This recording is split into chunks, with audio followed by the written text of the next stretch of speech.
Fantasy Football Happy Hour with Matthew Berry, served by Applebee's. Welcome to the Fantasy Football Happy Hour. Yep, day 4 in Vegas. We made it here. Connor Rogers alongside Matthew Berry, Jake Croucher. And usually when we open the show, it's just us three idiots or Lawrence Jackson. Right. But a very special opening as Matt Ryan joins us. How you doing, man? I'm good. You guys look good. A couple days in Vegas, still looking fresh. Can you believe it's in day the morning. 4? Getting progressively worse, yeah. to be fair, Matt. Say, part of me, part of me does feel like it's day 4. Yeah, but, the ship is slowly going down. It's time for the game. Yes. Yeah, it is Yes. time for the game. You bring up Vegas and spending many days in Vegas, Matt Ryan. I just want to ask you one question real quickly off the top. We've got a lot to get to with you. But very quickly, like you were always known as, a leader of men, right? Quarterbacking for the Falcons, of course, consummate teammate, a true leader. When you go out with your group, wherever it is, say Vegas for a second, do you ever leave a man behind, Matt Ryan? Or no, when you're leading a group of people, like you're responsible for everyone. Listen, no soldiers left behind. Right? You have to have each other's back. I sense there's something that has something happened here that we need to hash I'll just out. tell you right now, so the three of us and producer Damien, backup producer Pete, Matt Casey, a lot of guys, 8 of us went to see U2 last night at the Sphere. How was Amazing. it? Yeah. It's great. Yeah. It's I'm supposed to unbelievable. go Saturday night. Oh, you'll love it. It's Yeah. it's unbelievable. Say hi to Bono for me. Yeah. He doesn't know who I am, but you've got a better shot at getting backstage than I did. But anyway, my point is that so afterwards, it's a massive crowd. We had a plan. We were going to meet at the registration desk of the Venetian. If we all get separated, we had a plan, right? And it's like Jack Nicholson says, "A Few Good Men." Like if you don't listen, if you don't follow orders, people die. Yes. And you know what happened is midway through, they're like, "Oh, we're going to In-N-Out." Like what? What? And they left like 3 of us behind. Me, producer Damien, and Jeff Adams, the great Jeff Adams, who does all of our logistics here. We're left behind. It's 2024. A-holes, all of them. Right?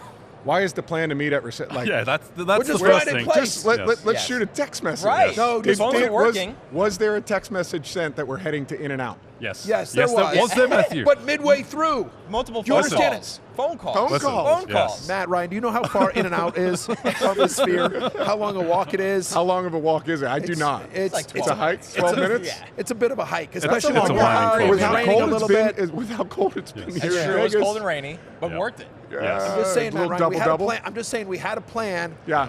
and these a-holes bailed on it. Well, They listen, left us Matthew. behind. Like Jack and Nicholson, A Few Good Men, we called the code red. Called the code red, and we went to In-N-Out Yeah. Burger, and we texted you. Yes. Yeah, all right. And you made it there eventually. We did. We Yeah. did. You Was were it happy worth to it when eat. you got there? No, because I had to sit with these a-holes. Yeah, there you go. No, There you go. absolutely Can't not. save And the then we company. left him again. Yeah. All right, we got to go. Yeah, we're done Yeah, here. pretty All much. right. Well, Matt, you had much better teammates than I did last night throughout. You've played in this game before. Talk to me how you see this game playing out. Well, listen, I think both these teams, right, come in not really the way you would think they're coming in. Like the Chiefs, you would think immediately, this is a passing football team. They're going to go out there, they're going to sling it around. But they've really, they've been running the football, playing good defense, and kind of morphing into this version of the Chiefs. And then on the opposite side of the ball, you think of this potent offense for San Francisco. Well, they haven't really played that well in the first half of games, but they found ways to come back, win games at the end, which they haven't done in the past. So I think it's an interesting matchup. To me, it comes down to both line of scrimmages, though. Like, as unsexy as that is, Yeah. good offensive line play on both sides is going to be paramount because there's good defensive lines that they got to go against, whether it's stopping the run, which both teams want to kind of focus on, or getting after the passer, which is going to be important. I think it comes down to who can be the most physical up front. When you were playing, were there years or even games where you're like, I know my offensive line ain't great in this one? Were you went into the game knowing like, hey, I feel pretty good about this, or like, hey, I'm going to have to 3-step drops and get rid of it quickly because they're coming and we got some guys banged up or whatever? Yeah, I remember a story. We were playing in the playoffs. We were playing the Rams. This was, before they kind of hit their stride, and I think it might have been Jared Goff's second year there, but we played him out in L.A. in the Coliseum. And Aaron Donald was like prime Aaron Donald, just absolutely destroying people. We tried in the first half to run our normal plan. And Steve Sarkisian was our offensive coordinator, and at halftime he came in, he said, we're going to disregard down and distance the rest of the ballgame. We're either going to run it, throw a screen, or throw a 3-step drop. I don't care if it's 3rd and 12. Like, this is what we're going to do.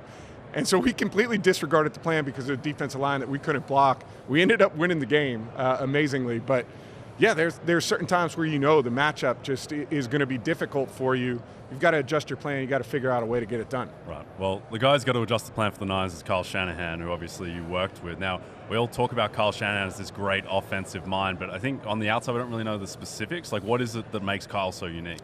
I think number one is everything starts with the run game for Kyle. As good as they are with the weapons that they have on the outside, throwing the football, using the play action pass, none of it works without the run game getting going. And I think, one of the things he does best is diagnose how a defense plays, what their rules are, what in certain fronts, whose responsibilities are the most difficult. And he looks at that and studies it and puts the plan around that and is going to start with the run game, right? We're going to attack these gaps, whether it's, the gap between the left tackle and the left guard in this front is the most difficult. Let's get our run play going at that.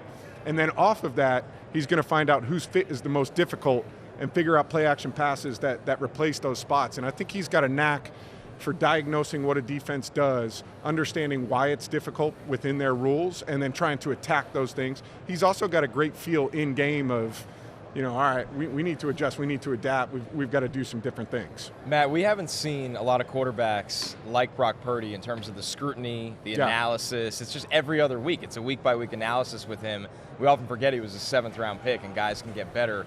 What have your thoughts on Purdy been going from last year where he was a huge surprise, this year where at one point he's in the MVP conversation, and now he's playing in the Super Bowl, and some people still really don't give him the credit for being an engineer of that offense?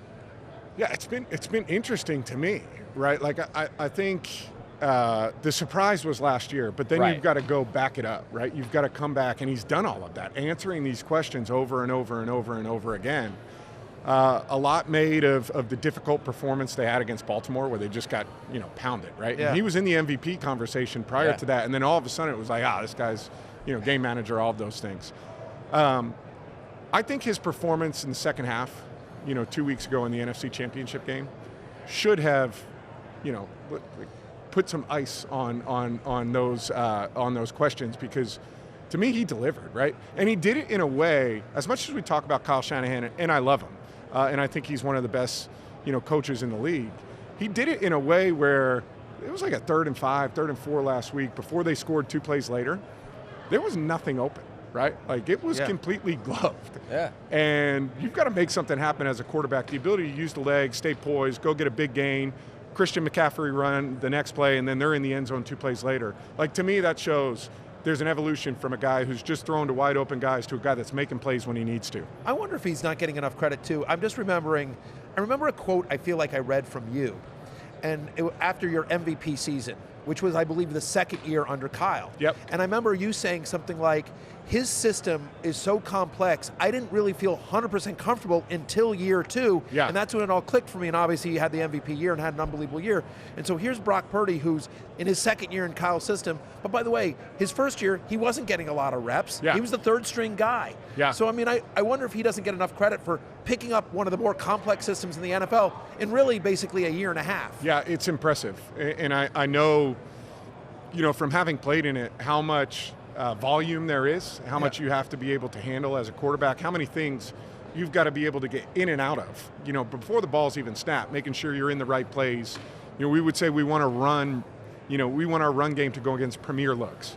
And so with that comes, I might have 3 different options in the run game that I've got to get to, and I've got to diagnose it off of whatever. And he in does 10 seconds. 100%. And he does as good of a job as anybody of getting them into the right things. I can't remember which game it was, but there was something, he was at the line of scrimmage, clock was running down, tight end's about to motion, he's like, no, stay there, we're going this, boom, Christian McCaffrey to the house. Those little things impact the game as much as some of the throws that you make. And so I've been incredibly impressed with how well he's done, kind of, for lack of a better term, managing all of the volume that Kyle puts on you as a quarterback. Yeah, I think that play you were talking about was in the Green Bay game, and what's interesting to me is just how much the Niners have struggled in these first halves of these playoff games, but then they've gotten right and they figured it out. In Detroit, they just scored every time, and in Green Bay it was a bit more iffy, but Purdy drove them down the field at the end. Do you think there is a reason they're struggling in these first halves? I think it comes down to 3rd downs, right? Like,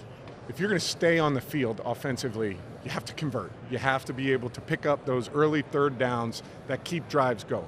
They've been decent first and second down on that, but they got to be a little bit better on third down, particularly when you're in that fringe red area where it goes from, you're at that 45-yard line or whatever, and you don't convert, it turns into a punt, boom, they're right back there. The same can be said on the defensive side of the ball, too. You've got to get off the field. So to me, they're not that far off, right, in the first half, but they've got to be able to be a little bit better on third down. I think the adjustments come from guys just settling in. I think there's been a lot of pressure on this San Francisco football team, right, with all of the talent that they have, that they're told about all the time, the expectation for them to go out there and score 35, 40 points every time they go onto the field. There's a lot of weight that comes with that. I think what you've seen from them is kind of settling into games. I don't think they can do that in this game, though, right? Like, I don't think you're going against the Chiefs and you can fall behind. You see what they did against the Ravens last week, or 2 weeks ago, of getting up to that early lead and then basically just suffocating the football and taking it away from Baltimore and not really giving them any chance to get back into that football game. Matt, we have to talk some Falcons when we have you on. This is a fantasy show at heart, so a lot of Bijan Robinson conversation this season. We love the talent. We love the player. Did the usage surprise you this year after using a top 10 pick on him, how it was kind of a roller coaster? Yeah, I think kind of the middle of the season was a little bit like, where's he at? What's going on here? Yeah, what's going on? The beginning and the end, if you look at the totality of the numbers, it's not bad. It's pretty good. I shouldn't even say not bad. It's a really good first year. But there was that absence in the middle of the season that was kind of head-scratching. I think he's going to be a dynamic player, right? Like, you look at the talent, you look at some of the moves that he made, some of the physical, like he had that one-handed catch behind his back where he scores a touchdown, which was just an absolute joke, right? I think his production's going to continue to go through the roof. I think there was a bit of, though, with Arthur Smith kind of preserving him, trying not to wear him out too much for the end of the season. And I think it really honestly frustrated a lot of fantasy owners, like, you need to put it in his hands and let him go. And Falcons fans as well. But you've got to find a way. He had 3 games with 20 or more touches, which for a run-heavy team is shocking.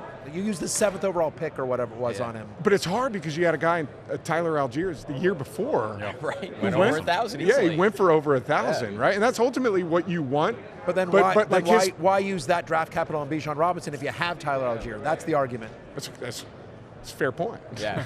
Matt's not the GM. Why are you yelling at him? I don't make those decisions, but I'm just saying. Damn it, you're the face of the Falcons. I understand, when there's multiple guys in that backfield, you want to have that two-headed monster, but I expect his production to increase. That would be my expectation for 2024.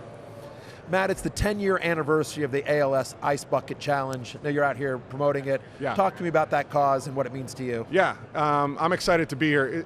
It means a lot to me on a personal level. So Pete Frates was a classmate of mine at Boston College, and he was actually one of the first guys I met at orientation when I went to BC, and became a good friend and was a friend of mine at BC and beyond.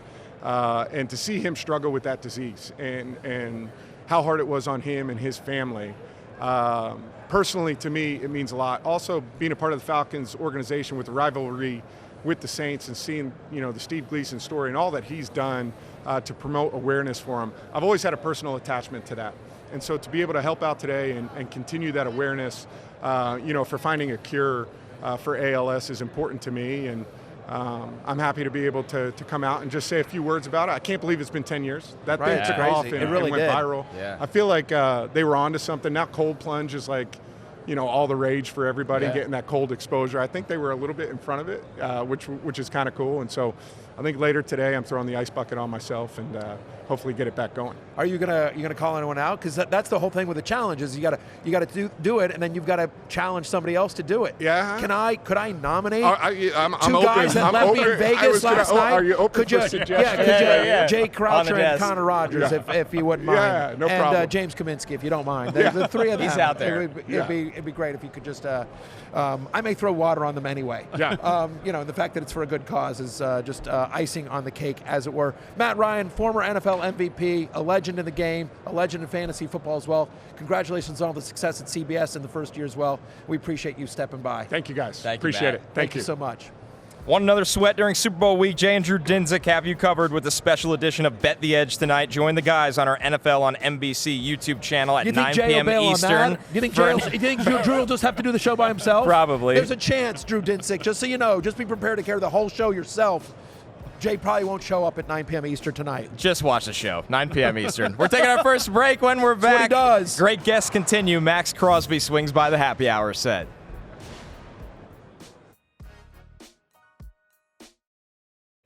We'll be live every day this week from Radio Row, but if you miss a minute of it, don't sweat it. Every episode this week of Happy Hour will air during our Super Bowl Sunday marathon on Peacock. Lock in on the NBC Sports virtual channel from noon to 5 p.m. Eastern to catch up with us before the big game. Anyway, huh?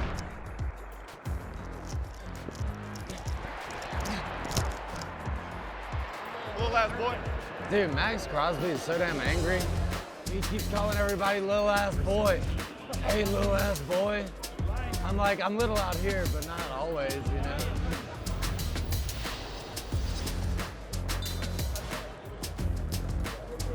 We're back on the desk here, three little ass boys with Maxx Crosby. I was going to say. Yep, here on the Minshew's a little ass boy. What are we? Yeah, exactly. Oh, man, the great guests continue. Max, great to have you, man, especially this week as we're getting ready for the Super Bowl. You face the Chiefs twice every single season.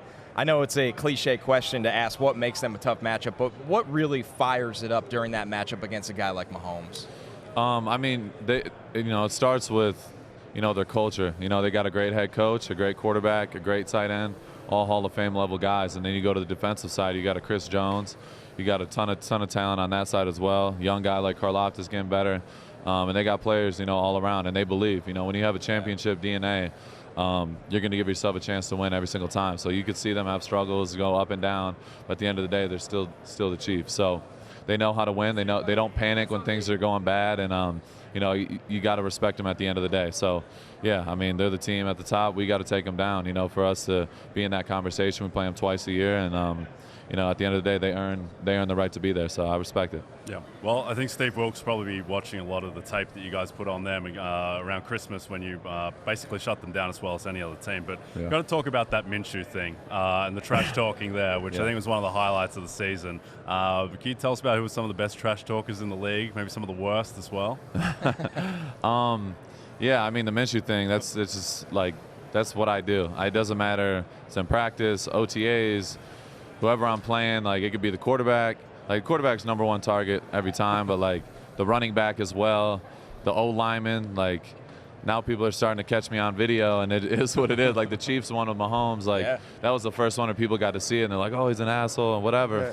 I'm like, I do it every time. It's what I do.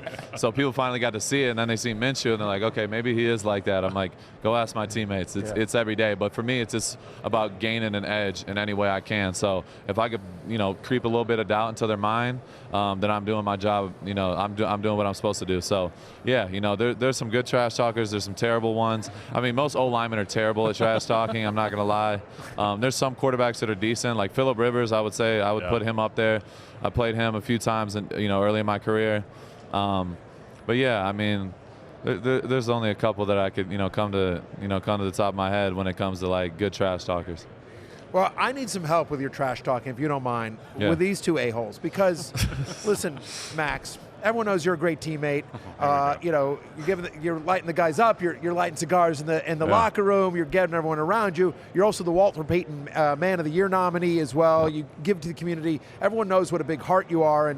But what I would think is that you would never leave people behind. If you went out on a night in Vegas with all your boys, right? You don't leave anyone behind. You Never. stick together as a team, right? And so what happened last night is these two a-holes and a couple other selfish pricks honestly left me and a couple other guys behind. Wow. Yeah, it's outrageous. And so what kind of trash talk would you give to teammates like this that, bailed on you at a crucial moment? Yeah, I mean, it's super important. At the end of the day, that's the motto. You never leave your guys behind. All my boys are with me. They're somewhere around here behind. That's because you're a man. That's because you're a man of honor. They're with me. You got to honor that. So yeah, honestly, you call them a little ass boy. You can, just ghost them, like Yeah. act like you don't know them anymore, and just kind of see how they react. Yep. That's gonna be tough for you. You know, just Work with us. I'm stuck in a show with him every day. Yeah, exactly. That's the So issue. just go. I still may try it. Silent for a couple weeks, but yeah, I mean, you got a few options there. Yeah, I appreciate that, Max. No I doubt. may call you in. I bet. Max, you brought up how you were nominated for Walton Payton Man of the Year, of course. I just wanted to hear about some of your efforts with that this season. Yeah, for me, I honestly had no idea I was going to be nominated. For me, I lead, I give with no intent to receive. That's how I live my life. Some of the best people in my life, mentors, from Rod Marinelli to Dana White to a guy like Floyd Mayweather, like those are some of the most influential people in general, but also people I talk to on a daily basis. Every time I've been around them, they give with zero intent to receive. I got it from Gus Bradley. He preached it all the time, D coordinator of mine. And that's how I live my life. Like, this offseason gave $1 million back to Eastern Michigan, the only team that gave me a chance to play D1 football, and we're helping, get that terrible track off the field. Like, I think 1 of 2 still in D1 of the track around the field, and now that's going to be gone, and it's going to help them with their program. Ton of stuff I do. I have my own foundation now, the Maxx Crosby Foundation. And we're working a lot with pit bulls, pit bull rescues, and dog rescues in general. Helping with teen substance abuse, and just going above and beyond. Like for me, my personality, I need to be doing something. Like I love working, I love showing up and making a difference, and that's how I play the game of football. I want to be different. I want to stand out in my own right, not for selfish reasons, but to make change. And it's the reason why I play that many snaps. And there's a reason why I play with zero regard for my body, because I'm doing it for something way bigger than myself. And when it's off the field, it's the same way. I'm, sacrificing my time and efforts for others. And that's, at the end of the day, I feel like it always comes back. And that's how I carry myself on and off the field. Yep, that's awesome, Max. Keen to understand how you evaluate your own performance game to game, because I know a couple of years ago you didn't have the massive sack totals, but you were getting over 100 pressures. And I think anyone who watched the game could see your impact, even if you weren't getting home with the sack. So are there any numbers that you look at after the game, or how do you kind of evaluate how you played? My goal is to be the best in the league, the undisputed best at what I do. So everything matters. I'm my own hardest critic. So I've had a bunch of coaches. I've had a lot of different, great coaches and mentors and people like that. But there's nobody that's as hard on me as I am with myself. And every single play matters. Every detail matters when it comes to my training, my sleep, my meal prep, whatever it is. Like, I'm on Radio Row today. I got a GMC with an outlet in the back with a microwave, so I can eat at 11 a.m. and have my snack and stay on point. Like, that's how dialed in I am. If I'm traveling, I need to make sure I have a cooler so I get all my meals and I could eat. Like, everything is dialed in. And I know it sounds crazy, but you have to start somewhere and then just keep adding. And every single year, I'm finding that 1% in every category that I can improve on, and that's why I've been able to continue to grow as a player and as a leader. So I know what I'm doing. I know I'm getting better every single day. And when I go to sleep and go to bed, I have a smile on my face because I know I did everything in my power to improve that day. Then when tomorrow gets here, I'll worry about it when it gets here. So every day, that's my mentality, and it's all year round. It's 365. I stretch every night. I got a cold plunge in the house. I got the infrared sauna. It's every single day, all year round. It doesn't stop for me. So I want to be the best to do it, and it requires every bit of my energy. Max, you were, Antonio Pierce took over as the interim head coach in the middle of the season. You were pretty vocal after the season that he should be given the job full time. It worked. Yeah. So I think 2 things. Number 1 is just you should think about what else you want. Hey, we want to go private, that kind of. Just you're on a good streak. You got a good Mark, streak. I need a jet, exactly. Hey, exactly. Nah. So it's something to think about with your social handles, but also what makes Antonio Pierce so great? Why did you want to go to bat for him so hard? Yeah, to answer that, specifically with AP, is because he's real. Everything you see is what you get. It's black and white. There's no gray area. As a player, that's all you want. These are all grown men in the NFL. We're the best players on the planet. You want somebody that's going to keep it real, no matter if it's good or bad. If you're late, you're fine. It's not an argument. We already know that. You're late, you're fine. And everything, not just one example, but that's how we operate. We're going to have fun. We're going to be us. He wants everyone to have their personality show. Don't try to be something you're not, and show up every single day with the intent to get better and help the team win. And that's what it's all about, playing a different style of football, bringing that old school Raider vibe back to Las Vegas. And, when they were great, that's what they were. They were the bad boys. When Jordan was doing his thing, before Jordan became Jordan, he had to go through the bad boys, the Pistons, and they won 2 titles and shook up the whole league. They were going against the Lakers, the Celtics, the Bulls. Nobody expected them to win. But that's what that's what our vision is coming in and shake up the league and change, how people look at Raider football. So, yeah, I stood on the table for him for a reason. I know everybody in that building felt the same exact way, and I have the voice to go out and say something. So if I got to take heat for it, and people got to have their own opinions, say, oh, nobody's above the shield and whatever, then you shouldn't even be a part of what we're doing. Because for me, being a Raider is being yourself and standing for what's right instead of taking a back seat and just letting things happen. And for me, I know I've been putting in the work and have earned the right to say something. So I was speaking for all my teammates. So if I got to take some heat, I'm cool with that. At the end of the day, I know where my heart is. I want the Raiders to win. I don't want to be anywhere. I don't see myself in a Lions jersey or anything else or a Packers jersey. It doesn't even sound right, look right. I don't even know what that looks like. I'm supposed to be a Raider. I'm wearing Al Davis. Like, I live it every single day. It's a lifestyle. So, if I got to stand on the table for what's right and take some heat, I'll do it every single day. We love it. Max, you're with us today thanks to Papa John's. What do you got going on with them? Yeah, so Papa John's, they got the Vegas-style pizza, $58,000 in cash stuffed in the crust, and we're going to be giving it, I'm going to be giving it to a lucky winner. It goes till February 9th, so enter at Vegas-style pizza at papajohns.com for a chance to win. Maxx Crosby, everyone. We got some leadership skills here from Max today. 1,000%. Are you happy to hear that? Yeah, unbelievable. Yeah, he's the crying anti-you all guys. stuff. I know. That's what I'm You guys I'm are truly saying. little ass boys. I'm gonna You're see in if that I category too. I might Yeah. take a page out of Max's book. I'm gonna tweet, if Jay and Connor aren't off my show, I'm leaving. In free agency. Yeah, We'll see how it goes. That. We'll see if you have the same leverage as Maxx Crosby. I don't think I do. I don't think I do. so. Listen, congratulations, Max, on all your success. Yeah, it's terrific. And good luck with the Walter Payton Man of the Year award nominee as well. Just being nominated, I think, is a true testament. So continued success to you, my friend. Hey, man, thank you guys so much. Thank Appreciate you, it. Max. Absolutely. All right, the great guests continue to roll in. Emmitt Smith joins the show when we're back from break.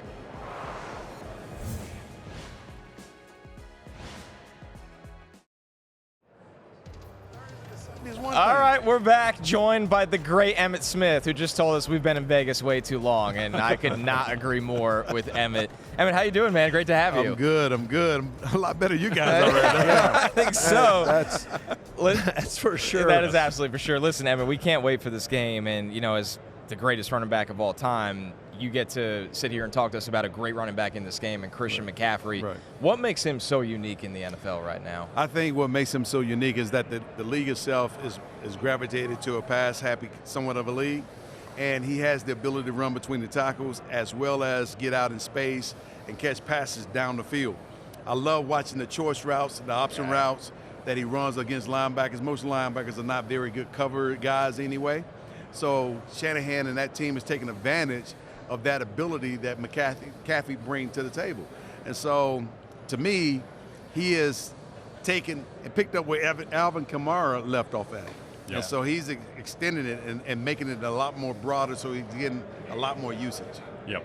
The other running back's pretty good in this game too on the Pacheco? Chiefs side. Pacheco? Pacheco, who's Yes. quietly getting a lot of work Yes. the past 4 weeks. He's getting close to 20 carries a game. He's got this very unique running style, obviously, a lot of arm movement. How would you describe the way that he plays the position? He's just aggressive. I mean, he's got great vision, and he gets there fairly quickly. What I love about him is he finished downhill. Yeah. And so he's going to punish you. Somebody's going to get punished. He's not a very big guy on thing, but he's a hard runner. And that, to me, is a mark of it's something hard. It's something it's a challenge to stop, because he's going to either bounce off somebody and keep on going. He's not going to stop. He's like the Energized Bunny. He's going to keep it going. And so, which makes it very difficult for defenses to try to contain. But you have to do it in a way. Once you get your arms on him, you got to hold on to him.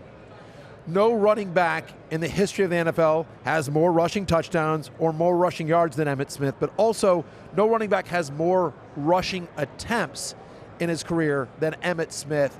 And I feel like we're in an era of all these running backs, they're all committees. Like, there's not an Emmitt Smith that, like, all right, 25 times a game, I got you. Are running backs in the NFL wimps these days? I ain't gonna call them wimps. What I would say is they are a product of the training and the upbringing. I mean, when you think about the last 20 years, how the offenses have evolved. They've evolved from the youth age with spread offenses. Yeah. And so, therefore, they're not developing running backs like they used to. Now, guys have running back skills, but they've been forced to develop other skills, and there's not an offensive coordinator that's concentrating on running the rock like that. Yeah. And so they don't get the practice, or they don't get the calluses on their bodies like we used to back in our day. When I was in high school, I would carry the ball 25, 30 times a game. So I was prepared to go into college and carry the ball 25, 30 times a game. Nowadays, you would be hard-pressed to find somebody that's going to carry the ball 25, 30 times during the course of an NFL season. For sure. You were the greatest running back of all time. If you had to put up basically a Mount Rushmore of a quarterback, wide receiver, and tight end with you, who would they be? Quarterback, wide receiver, and a tight end? Yeah, the greatest of all time. Quarterback, wide receiver, and a tight end. Do we start with Tom Brady? Rushmore with you? You're the greatest running back, so who's the greatest quarterback, wide receiver, and tight end next to you? Tom Brady. Yeah. Okay. No doubt. Yep. Tight end? That might be the trickiest one. That is very tricky, but, I mean, you got Tony Gonzalez out there. You got Shannon Sharp out there. You got Gronkowski out there. You also have he played with the Chargers. Antonio Gates. Antonio Gates. Oh my gosh! That's tough. That's a I tough don't think one. that's a clear Is Jerry answer. the wide receiver? Oh, no doubt. Right? No doubt. Some people will argue Randy Moss with you, but I agree I don't with care Jerry. about some people that are going to argue. No people here. There's only two players in NFL history that aren't kickers that have scored over 1,000 points: Emmitt Smith and Jerry Rice. Right. I'm just saying. Yep. I think that works. Yep. Emmett, can you tell us about the Emergent and Ready to Rescue campaign? Yeah, Emergent and I have again, we're teamed up to try to continue spread the awareness of the opioid epidemics that's plaguing the country with the Narcan nasal spray as the unit to help revive someone, just in case you run into someone that's in dire strait or in dire need. And by doing such, we just want people to be prepared and be ready. Oftentimes people say, well, I got to get ready. No, if you're ready, you don't have to get ready. You're already ready. So by being ready means having your Narcan nasal spray on you in a purse, in a book bag, or at home in a first aid kit. That's what we're asking people to do. Be prepared for the unexpected, because the unexpected can happen at any point in time, whether you're in the car and somebody else on the street laid out and you don't know why they laid out. But the Narcan nasal spray is there to help revive someone. Right. And you can find out more information about it. Go to Narcan.com and get more information around what the nasal spray is all about, what the opioid epidemic is all about, and so forth. I appreciate that. Narcan.com, we will check that out. I have a question for you. You know, one of the hallmarks of all those great Cowboy teams over the years, Emmitt, was how well you guys played together as a team and stuck together. What happens when a team doesn't stick together, Emmitt, and they just go their separate ways and they're only looking out for themselves? What would you call somebody on your team that sort of went off the reservation, if you will, and only thought about themselves? Selfish? I agree with you. There was an incident last night, Emmitt. And it's not, huh? There was an incident last night. Yeah, in this my group teammates game. left me behind. He left us. Well, they left you behind because of what? They had to make a better choice, or somebody made a worse choice? Thank you, Emmitt That's Smith. a good question. Thank you. I think they made a worse choice. They went to get a hamburger. We went. It was a big crowd, and They went to go get a hamburger? We had a plan to meet somewhere, and then all of a sudden they went somewhere else. You're on a terrible losing streak right now. Just stop it. No, Emmitt agrees with me. The greatest running back of all time agrees with me. I don't you know guys if he are does. selfish. I'm not sure about that. Do you leave your Did boys they behind? get you a burger? No, I had to wait in line myself. We waited for him. No, they didn't wait for me. Y'all didn't give him a burger? Thank you, Emmitt. You didn't call him and say, we're in line getting a burger. You want something? He knew We our called him. location. He just didn't want to walk. He didn't want No, to walk. let's stop it. We had a plan. We walked to where we were supposed to then, and then we get there, and where What's are you the guys? real truth? That's the real truth. I mean, that's the story I'm hearing. No, They're not saying anything. Yeah, they're selfish assholes. That's what it is. That's He the was truth. being lazy. He was being lazy. He was being lazy? No. So No. which one is it? Was you being lazy or? I was not being lazy. We had a plan. We were going to meet one place. Okay. The plan changed and they didn't include you in the changes. We That's called right. him. We called him. Yeah, but we'd already walked to the other place. Me and the other guys, half the group, and these guys just went like off the reservation. Like we were all supposed to do it together. You You don't leave a man behind in Now- Vegas, now Emmitt Smith. Here's the thing. Here's the thing. You see, what y'all just did, y'all created dissension amongst the team. Exactly. We did. Now, chemistry has been messed with. It's been a tough morning, Right. Emmitt. Chemistry been messed with, therefore It's hard to win, It's hard to isn't it, get Emmitt? it back. It's hard to win. I know. That's Right. true. That's the best illustration I can give you. You, Troy, and Michael always had each other's backs, right? Somebody, two people. It was just two people went for burgers. 6. No, How many went for burgers? Five went. And who got left five. out? Who got left Five out? went Who for got left me, our producer, and Jeff Adams, who does all of our logistics. Three of y'all got left Three out. Three So left five behind. was on the same Five- page. Three was not. Correct. So why was y'all eight of late? us was on the same page. So why was Emmitt. y'all late? No, we weren't late. Eight of we all left a concert together, Emmitt. We all left a concert together, and we were all supposed to Good meet at this concert. point if we get separated. So three of us went to the point we were supposed to meet, and then halfway through, they're like, "Oh, we changed the plan. Screw you guys. We're here at the place we were supposed to meet." And then by the time we get to the new place, they're all done, and now we're going to go to a bar. I'm like, we just sat down with our burgers. Selfish a-holes is what they are. Oh. Yeah, now you see. Well, that's youth. Yes, that's you. That's you. We're younger men. That's right. That's a clear illustration of what Yes. youth is like today. That's That's right. Clear illustration of, y'all Yeah. not being team players, me- man. Took you long enough to Y'all get not- your point. The me They're not generation. respecting. They're not respecting the wisdom and of, the game. of an older aged man. Yes, that's They're right. not respecting the wisdom of an older age person. That's right. And they're not respecting the history of the game. No, they're not. No, they violated the rules of the game. It's all about history me, of the me, game. me. It's about Right. It should be about a team win, not about individual stats. exactly. And that's what it is. We They're just roll trying- together, bad boys for life. Thank you, Emmitt Smith. That's fair. I'm just. It took you a while to He's get the there. greatest running back of I'm all not time. disputing that He's at got all. multiple Super What is Bowl this? rings. Yeah. I'm just saying. They're so daggone tired, they can't even come back at Of you. course. No, That's we a gotta get champion. Hanging out too late 7 last night, minutes to wasn't get you? to his point. Champion talking Yes. to people that aren't. You talked in circles, but you got there eventually. The great Emmitt Smith. We loved having you on, man. Deciding you were a great juror for us as well. Thank you, Emmitt. Thank you. Thank you. Thank you. Emmitt. Appreciate All right, it. we're taking Thank you another so break. much. The Hall of KJ Famer Osborn Emmitt when we're Smith. back.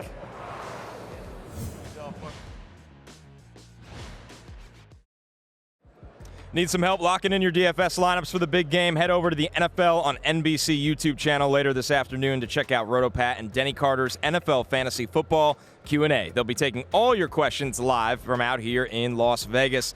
That's at 2 p.m. Eastern Time, 11 a.m. Pacific.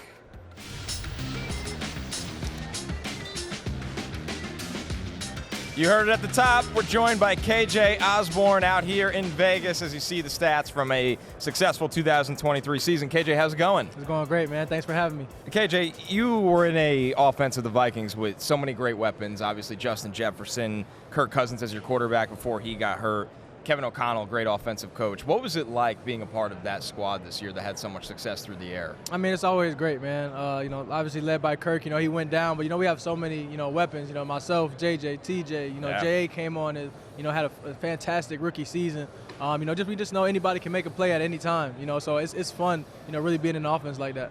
Yep. KJ, one of my favorite games from the past couple of years was when you guys came back against the Colts, Right. when you were down $1 million at halftime. Right. What was the experience being a part of such a crazy game like that? Oh man, it was crazy. It was crazy. After we found out that was the biggest comeback in NFL history, Yeah. we won the division that night. It was just very, very special to the organization and just in NFL history. To go down like that, definitely kept the jersey. During that game, did you guys have a sense of because you were down so far, it was just like, Right. let's just go out? At what point during that game you were like, holy crap, we might have a chance here? Right. It was, I would say, sometime in the fourth quarter, where we started to come back a little bit. At one point, just don't look at the scoreboard, just play. And the thing about the first half of that game is, credit to the Colts. Obviously, they were playing great football. We hurt ourselves a lot though, turning Yeah. the ball over, self-inflicted. We know we were a good team, so we came back in the second half, tried to put drives together, and next thing you know, we're down 14 points. Or at one point I said 33. There's still time on the clock, and we were able to come back, and it was a great game. You played. Oh, go ahead. I was just going to ask one more. I'm sorry. So, yeah, I'm probably going to ask the same question you are. So, Vikings this year, you guys played the 49ers. Speaking of Right. teams that have to come back, Right. they've had a Right. couple of Viking-like comebacks the last couple of weeks. So, you guys played the Niners, you played the Chiefs this season. How do you think this game plays out on Sunday? Do you have a winner? I think the Chiefs are going to pull it off. Okay. The Chiefs have been doubted all year because they haven't looked, as dominant, as in the past. But I mean, Pat Mahomes, man, what he's been doing, I mean, it's kind of, undeniable. Kelsey showed up last game. I think he had 11 targets, 11 catches, played amazing as he always does in the playoffs. I definitely think, though, it's going to come down to the wire, as every game does, 3-point, 10-point game, where either Pat Mahomes is going to have to do his magic or, the 49ers and Purdy, do their magic. They have plenty of great players on that side of the ball as well. So, I think, somehow Pat Mahomes always ends up pulling it off somehow. But, I think it'll be a great game. I'm curious what it was like playing against each of those defenses. Right. As a wide receiver, when you were preparing for the Niners defense, you were preparing for the Chiefs defense. Right. Both of those defense among the best in the NFL. The first thing I always think about with the 49ers defense is the physicality. I mean, and it starts with Fred Warner, who's a great football player, but their DBs as well. Like, they have that mindset. They play with that chip on their shoulder. So that's the first thing that comes to mind when I see them play. And the Chiefs as well. They have a great secondary. With Snead, like they're aggressive. Chris Jones, getting after the quarterback, stuff like that. They're playing well together. They have some all-pro guys in the slot and things like that. So like I said, it's a bunch of great players on the field. And I think it'll come down to the wire. You had a lot of success in Minnesota, but now you get the exciting opportunity of free agency. What's your mindset like going into that? What are you prioritizing? Oh, man, I'm just excited for it, man. I think there will be some offers on the table. Oh, yeah. God willing, and, I'm excited for it. My first time going around it, I've spoken with my team. We have some priorities, some things that we would like. But, when that time comes, I'll be prepared for it. I'm excited. Okay. KJ, this season with Minnesota, started 4 different quarterbacks. Just wondering what the process was like, particularly after Kirk went down and, often changing quarterback week to week, just the preparation. Do you feel like you guys were scrambling? And I think you did, very well. I think particularly about the game in Atlanta where Josh Dobbs comes in and you win. Like, what was just the process week to week with quarterback changes? It was very different, man. It was very different. It makes you, cherish the guy you got. There's 32 starters in the NFL. And every one of those guys are special. And we see that when Kirk went down, just how much impact it had on the total organization, on the field and off the field. But, I wouldn't really say it was a scramble, but you got to trust your guys, man. Everybody in there, Nick Mullins, everybody else that came in, we had just tremendous confidence in each one of the quarterbacks, every week. And our job as receivers was to, to try to make it easy for them, try to be as wide open as possible and, just make it easy for them, anytime we're out there. So, we trust in whoever was getting put in the game. Hey, KJ, we're a fantasy football show, and so you're a very popular waiver wire pickup. You've been on a lot of fantasy football teams, including my own, which, by the way, won our show league. I beat these a-holes, just so you know. I want to bring that up. You were on the championship squad, just so you know, live at noon on the Cock. Yeah. That was my team name. So your championship ring is in the mail. I'm just curious, how often, KJ, does fantasy football come up in your life? Do any of your friends or family play? Have you ever played? Right. Do people hit you up? Right. I'm curious. Yeah, people definitely hit me up about it. I honestly don't have a lot of knowledge about it. I just know it's something about, obviously if you play good, you get a lot of points. Yep. So, I'll get people that I'll get people that message me, thank me when I have big games, or people that tell me I won them their leagues. My parents and my family, they don't really ask me much about it. If anything, they ask me, they're doing all their betting stuff, and I'm like, man, I don't know nothing about what y'all got going on, man. That's the right answer. Yeah. Don't give anyone any betting information. I don't know anything what y'all got going on, man. So no, they kind of keep me out of that stuff. So you're here with us thanks to Sleep Number. What do you got going on with them? Oh, man, I've had a Sleep Number deal for a couple years now, and I'm a big advocate on my sleep and my recovery. It's something that I truly, take pride in. I look at my Sleep Number score every day. I look at how long it took me to go to sleep. I look at, how I move throughout the night, because personally, I know how it affects me. And if I don't sleep, I can feel it the next day. And, what I'm saying? If I do sleep well, when I do wake up, I know I slept well, so, I'll have that extra boost, you know what I'm saying? So, I've encouraged it to everybody that I speak to. I'm in the off season now, so I won't be able to sleep in my bed, every night. So I'm not excited about that, but Sleep Number has been a great partnership for me, and I recommend it. Yeah. Well, as someone who's been in Vegas for a week now, certainly learning about needing to prioritize sleep, fading quickly, KJ. Heading into the offseason, is there anything in particular you want to work on about your game? Anything that you're looking to change heading into next season? I mean, there will be things. The season's, the off season's still early right now, but there will be a time, coming up here pretty soon where I'll go back and watch all my tape. And, be able to really break down what are the things I want to get better at, what are the strengths that I have that I want to improve on. So there'll definitely be a time for that. KJ Osborn, thanks for joining us, man, and good luck with free agency this year, all right? Thank you, KJ. Thank you. Appreciate you. Thank you so much, KJ. Yeah. DraftKings Sportsbook is an official sports betting partner of the NFL, and for Super Bowl LVIII, new customers can bet $5 and win $200 in bonus bets instantly. Download the app and use the promo code Barry when you sign up. DraftKings Sportsbook. The crown is yours. Coach, what's your favorite color Gatorade? Hey, KJ, thanks so much. Hey, can we get a quick picture with you? What do you drink on game day, water or Gatorade? I was just going to get a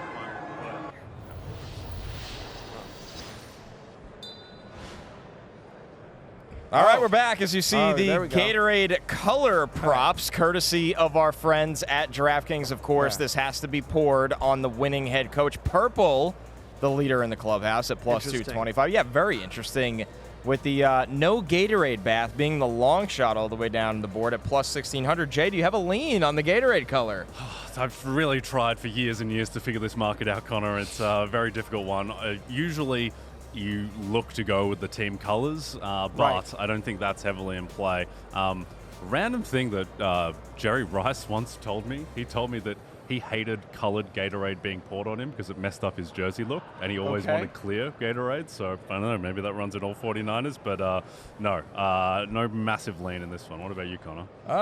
You know what? I'll take a middle of the market. We'll say blue at plus 350 for absolutely no reason at all. Yes. I'm just gonna go with the team colors things. I'll take red just because again, red works for either team if either one of them wins as well. Very sticky as well, but you know, if you just won a Super Bowl, you're not really worried about stickiness. All right, I'm taking clear at 10-1. All right, there for you not go. much reason. All there right, you go. On top of the Gatorade color market, we have a couple of different props on the board here as well, I'm being told. A couple offshore. Was one of them whether you guys would leave me last night? Because did DraftKings, I would like that market up. Like, what are the odds that the first Las Vegas landmark to be seen? Oh. The Sphere, of course, minus 150. Great choice. We had a lot of fun at the Sphere. We had a lot of fun after the Sphere as well, right, Matthew? Arguably even more fun. Yes, that's right. The Venetian, you know a thing about that, Matthew. I do. That's where you ended up when we did not, plus 1,000. Can I tell you? I'll tell you this much. It's right. These odds are not available in the United States. That's important. But I would take Bellagio fountains at plus 300, and I'll tell you why. CBS is broadcasting the game, and they're out at Bellagio. If you've seen any of the promos throughout the year of them promoting I think their pregame is at Bellagio. I'm guessing there's some sort of deal with the fountains. The set is there. I feel like the Bellagio, that would be a good one. Okay, yeah. The people's favorite is the Sphere, which between all your rhetoric, Matthew, we haven't mentioned how awesome the Sphere was. So this is true. Thank you very much for inviting me and Connor out there. I'm sorry we abandoned you after you took us to the Sphere, but it was a great time. I will say this. So first up about the Sphere. It is unbelievable. Yep. We saw you two there, obviously, as a group. Had a lot of fun. The show is amazing. The Sphere as a venue is I think it's the best venue I've ever seen a show at. Yep. It's unbelievable. And U2 is still U2. I know a lot more U2 songs than I thought I did. Yes. Yep. I will say that. So it was a great show. We had such a good time there as well. And I'll just I will say this I will say James Kaminsky is the one who convinced everyone to leave the path. And I will say the only person that responded to the text thread was Jay Croucher.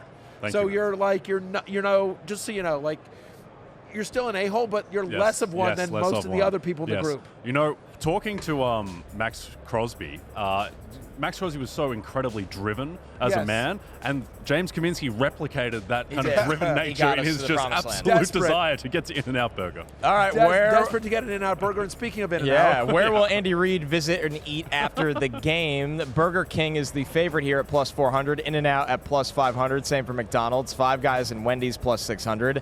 Fat Boy, Freddy's, Shake Shack, Smash Burger, and White Castle all 10-1. Well, I can tell you it's not going to be Smash Burger. I can tell you that much. That should be longer. I wouldn't back 40-1. Lean In-N-Out here. Although I don't know if Andy has a. I feel like Five Guys. Five Guys, right? Five Guys feels a little bit more to me. Yeah. Yeah, a bit more on brand. Quite the Super Bowl markets you can find. You can find a market truly for anything. To be clear, though, these are not available in the United States. Yes. Yep. Be very careful. Yes. This is more for fun discussion. I would not bet any of these. We should hit Taylor Swift quickly. So many Taylor Swift props, again, not available in the United States. But so the time she is shown on the broadcast is set at 5.5. I think that might be a little bit high because I think that is like correlated with how well Travis Kelce plays, I right? agree. So if you like the over on 5.5 Taylor Swift, you might just be better off backing Travis Kelce over 70.5 receiving yards. Because I don't think that they're going to just like disregard the game and just show her constantly, unless he is like in the end zone and playing really well. I think, well, let's break this down. I think you get 2 shots of her regardless. Yes. Hey, where is she? 100%. Like, at the beginning of the game, where is she? I think you get a shot of her whenever they score a touchdown. The other thing is if she's sitting next to Brittany Mahomes, which she often has, and if Patrick does a big play, they'll use that as an excuse to see Brittany celebrating, and then she's there next to her. That's kind of a market inefficiency because it's not even really a Taylor shot. It's a Brittany shot, but she's there. But she's there, count. right? Yeah, exactly. So that's what I sort of think about, right? I think about there. But, listen, and also she announced the other day that she's got a new album coming out. Yep. Right? She is a master of publicity. Not that she needs to be. I mean, she's the biggest, star on the planet. But I do wonder if there's maybe I could see her company saying, hey, CBS, promote the album or something like that, make a mention of that, and then there'd be a shot of her when they mention she's got a new album coming out. Yep. No, that makes sense to me. What do you think, Connor? Under over 5.5? I think I'd take the over. Yeah, I think I'm taking the over too. I might parlay it with the Kelce 70. All right, I'll parlay under 5.5 with Niners -2, and you guys can go Chiefs to are an winning. hamburger by yourself. It's because Chiefs are winning. Depending on what that suite looks like. If Jason Kelce is in it. Oh, yeah. That's the other thing, right? If he takes his shirt off again. And she's in the corner. It can't, right. I'm going over 5.5. By the way, it's Vegas. What if there's like an Elvis impersonator in there as well? That was a prop market. That was set at 2, shown. Jason Kelce, by the way, who was actually with us at the Sphere very briefly. Well, we ran into him briefly. Yeah, and he nodded at us kindly. He also didn't meet you at the Venetian registration desk. He Just did another not. person on planet Earth. I didn't expect him to. He's a big star. Not like you a-holes. Yeah, no, we're Gardner Minshew's. We're somehow back tomorrow. Can you believe that? Back tomorrow again. More guests on the way. When I do a Maxx Crosby type tweet where I'm like, we'll see if you guys make it or not. We'll see. It's tough. It's getting tougher every day. Tomorrow's it'll be good. Yeah. It will definitely be good. Anyway, Maxx Crosby, Emmitt Smith, KJ Osborn, Matt Ryan, unbelievably awesome. Connor and Jay, Lawrence Jackson, wherever you're at, thank you so much. It's closing time. You don't have to go home, but you can't stay here. Don't leave your boys behind. I'm Matthew. We'll see you back here tomorrow. I don't know about these two, but I'll be back tomorrow. Peace out.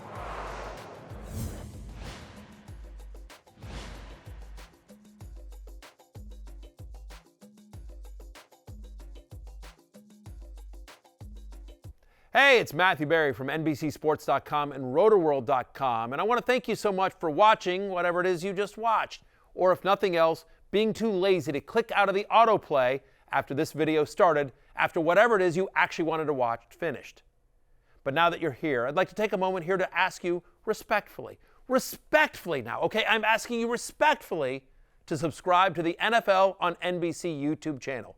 You'll get the latest RotoWorld fantasy news headlines, all sorts of great shows, including my own Fantasy Football Happy Hour. So go subscribe now. Again, I'm asking respectfully.